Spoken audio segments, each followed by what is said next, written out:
الحمد لله رب العالمين والصلاة والسلام على النبي الكريم وعلى آله وأصحابه أجمعين أما بعد السلام علیکم ورحمۃ اللہ وبرکاتہ۔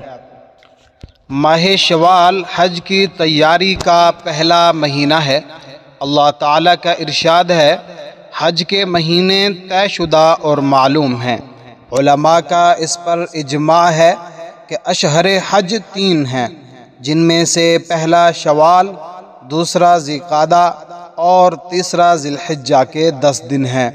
حضرت عمر رضی اللہ تعالی عنہ، حضرت عبداللہ بن عمرو رضی اللہ تعالی عنہما، حضرت علی رضی اللہ تعالی عنہ، حضرت ابن مسعود رضی اللہ تعالی عنہ، حضرت عبداللہ بن عباس اور حضرت عبداللہ بن زبیر رضی اللہ تعالی عنہ مجمعین وغیرہ سے یہی روایت کیا گیا ہے، اور یہی اکثر تابعین کا قول ہے۔ یہ بات ماہ شوال کی عظمت اور فضیلت کو اور بڑھا دینے والی ہے کہ یہ حج کا ابتدائی مہینہ ہے۔